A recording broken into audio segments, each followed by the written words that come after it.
आरक्षण बचाओ व रोजगार बचाओ और भाजपा हटाओ जैसे ऐसे एक कार्यक्रम इस समय भारतीय कम्युनिस्ट पार्टी लगातार गांव-गांव में कर रही है। हम आपको बताना चाहेंगे कि यह कार्यक्रम 11 जनवरी से 17 जनवरी तक होगा और फिर 18 जनवरी को जिला मुख्यालय पर भारतीय कम्युनिस्ट पार्टी के कार्यकर्ता व भारी संख्या में लोग जाकर के महामहिम राष्ट्रपति के नाम से एक ज्ञापन सौंपेंगे।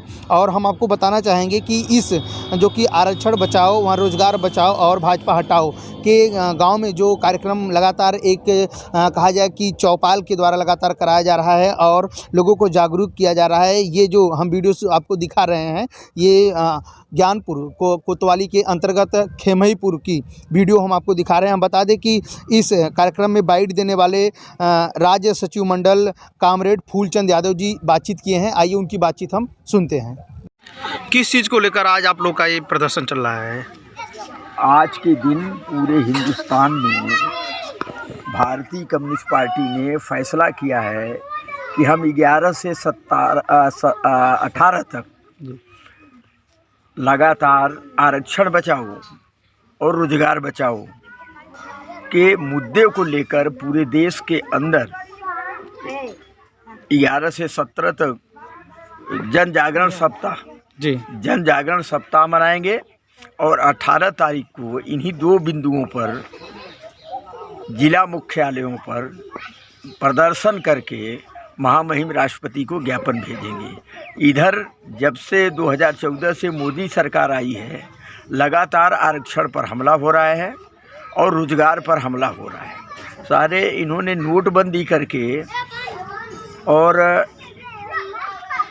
जीएसटी लगा के स्मॉल स्केल इंडस्ट्री छोटे मोटे कल कारखानों पर जिस तरीके से हमला बोला है वो सारे के सारे कारखाने बंद हो गए हैं। जबकि यही छोटे मोटे कल कारखाने लघु उद्योग यही सबसे ज़्यादा रोज़गार देश के नौजवानों को देते हैं और इनके बंद हो जाने से इतनी ज़बरदस्त बेरोज़गारी फैली है कि पूरे देश के अंदर 50 साल में बेरोज़गारी एकदम पीक पर पहुंच चुकी है।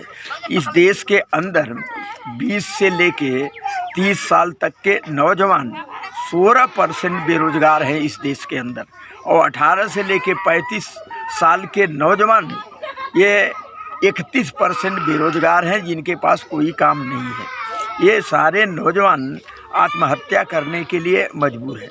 आप बैकवर्ड क्लास से आते हैं। अभी सुप्रीम कोर्ट का फैसला आया है निकाय चुनाव को लेकर जो होने वाले हैं, तो उसके लिए क्या कहेंगे? किस तरह की तैयारियां होनी चाहिए? कैसे ये हुआ? ये सरकार ने जानबूझ करके किया है। 1931 में एक जनगणना हुई थी बैकवर्ड्स की। इसके बाद 1941 में भी करने की कोशिश की गई, लेकिन कुछ लोगों का SC ST भी है। लगातार जो है OBC की संख्या बढ़ती चली गई। 1931 में जो जनगणना हुई थी उसमें जो है ये 27% ये बैकवर्डों की संख्या थी। इस समय 51% है। तो वो सारे देश के अंदर जो बैकवर्ड्स की लीडरशिप है या बैकवर्ड्स की राजनीति करने वाली जो पार्टियां हैं लगातार सरकार से मांग कर रही हैं कि जनगणना कराओ। अब हमारी संख्या 52% हो गई है, उस पर जनगणना कराओ। और इस सरकार ने, इस फांसीवादी और सांप्रदायिक मोदी योगी सरकार ने क्या किया? बिना आरक्षण के, बिना OBC के आरक्षण के इन्होंने कराने की कोशिश की। अगर इन्होंने पहले से ही सर्वे करा लिया होता, सर्वे करा करके जिसकी जितनी संख्या है उतनी उसकी हिस्सेदारी होनी चाहिए, उस पर इन्होंने अगर सही ढंग से काम किया होता तो ये आज मामला न तो हाई कोर्ट में जाता न तो सुप्रीम कोर्ट में जाता। इसके पीछे केवल सरकार की, योगी सरकार की मंशा थी कि चुनाव टाल दिया जाए।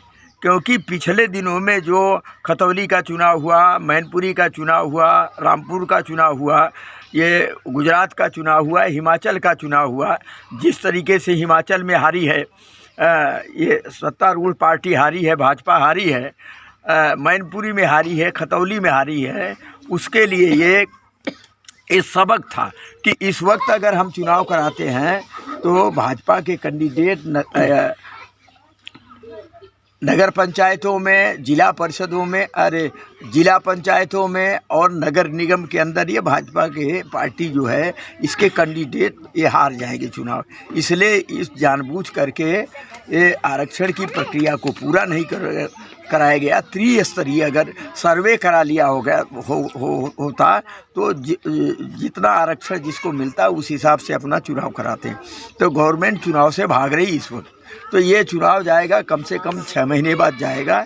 जो पिछड़ा वर्ग आयोग बनाया गया है इस आरक्षण को लेकर के, ये जो बैकवर्ड को इससे क्या सीख लेनी चाहिए? जैसे जो सुप्रीम कोर्ट ने फैसला दिया कि चुनाव में इस प्रकार से आरक्षण नहीं मिलेगा, इससे बैकवर्ड को और जो 85 के लोग जो थे उनको क्या सीख लेना चाहिए? देखिए, हमारी संख्या है पूरे देश में हम 85% हैं और 15% है। अभी सुप्रीम कोर्ट ने जो EWS को आरक्षण दिया है, ये आरक्षण उनको 10% दिया, जबकि जो बाबा साहब भीमराव अम्बेडकर ने संविधान बनाया है उसके अंदर है कि 50% के अंदर आरक्षण ऊपर नहीं आएगा।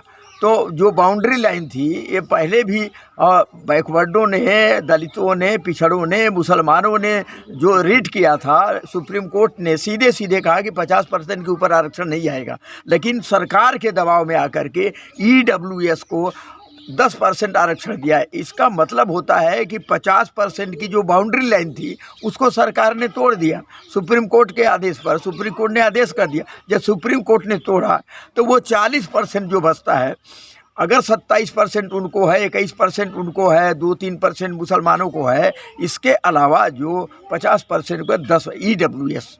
अभी आपने 69,000 शिक्षक भर्ती में देखा कि जो लोग थे आरक्षण की प्रक्रिया के अंदर आ रहे थे उनको नौकरियों में भर्ती नहीं किया गया, उसकी जगह पर सवर्णों को भर्ती कर दिया गया। तो EWS जो इकोनॉमिक्स रूप से वीकर सेक्शन है, अगर इकोनॉमिक से रूप से वीकर सेक्शन को करते हैं, सारा का सारा ये सवर्णों के अंदर चला जाएगा आरक्षण।